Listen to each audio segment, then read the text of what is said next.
Bienvenidas to Latina Literati.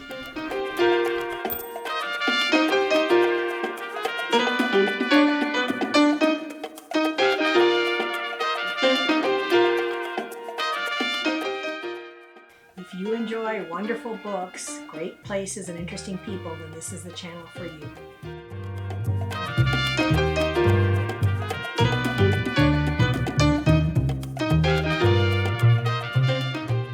And today we're going to talk about banned books.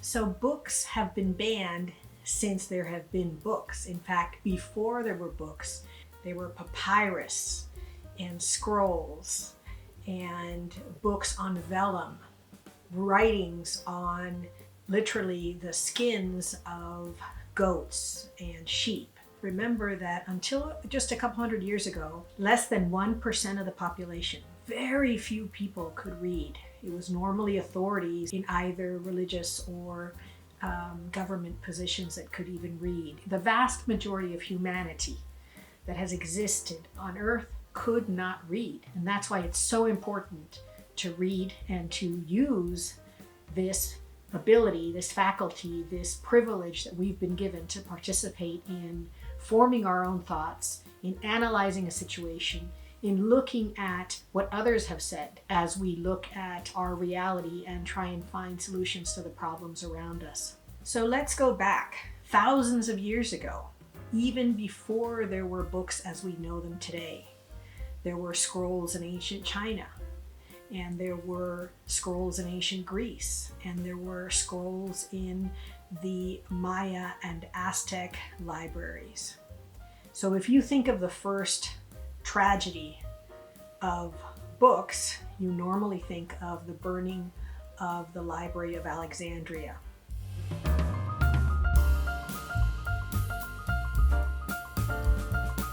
And there's a lot of legends and a lot of myths, but what we do know is that the library was probably established by the Ptolemies, and the Ptolemies are generals that invaded Alexandria after Alexander the Great establishes a city. The Ptolemies come in, and there are documents that show that they were gathering books, and at that time the library had hundreds of thousands of books. And the Library of Alexandria was called a museum in Greek or Latin. It's very similar because it was dedicated to the muses. So I thought that was interesting. So our museums, the museums that we have today, originally come from those words in Greek and Latin, and they are dedicated to the muses. And the Library of Alexandria was dedicated to the 9 muses of art and poetry and all of those wonderful inspirations. And in fact, the term "you are my muse" or "eres mi musa" is, of course, means you are my inspiration.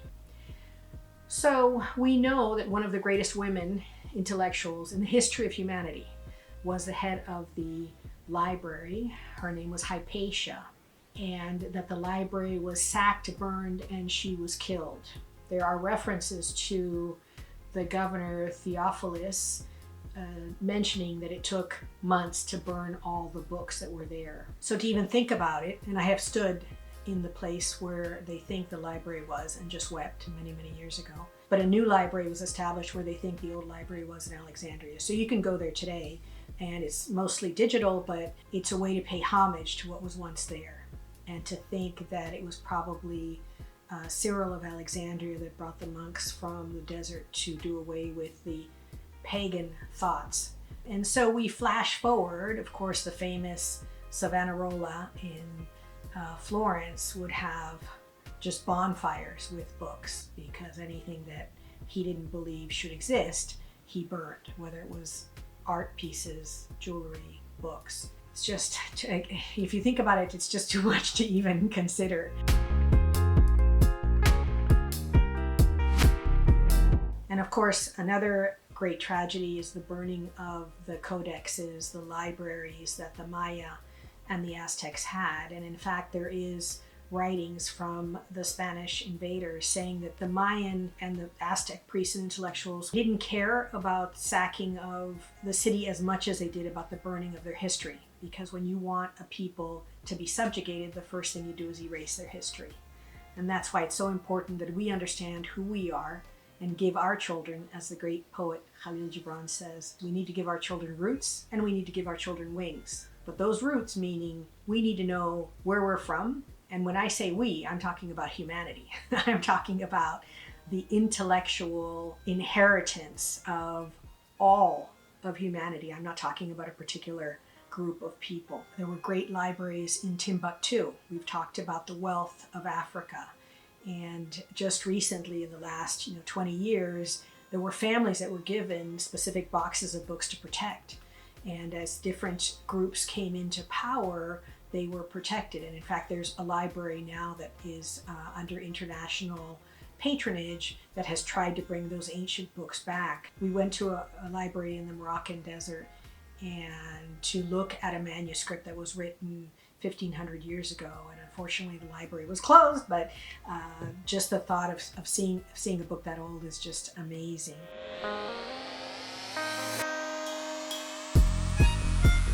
Works that we consider pretty mundane, like Robinson Crusoe or Mark Twain, have been banned. In fact, the US Customs banned an Arabic translation of the Arabian Nights, if you can believe it. Crazy. So there are so many books that have been banned throughout the ages. And when we think about what books are being banned now, works of Toni Morrison or Maya Angelou, they're in really good company because so many books have been banned throughout the ages. And so what do we do? What do we do about this? Well, we read the banned books, we share the banned books, we discuss the banned books, and we ensure that book banning stops. There's a memorial in Berlin that you can look down, and it's a glass enclosure, and below are bookcases that would hold the 40,000 books that were burned in that square during the National Socialists or Nazis when they took over and started burning books as a homage to what was lost that night.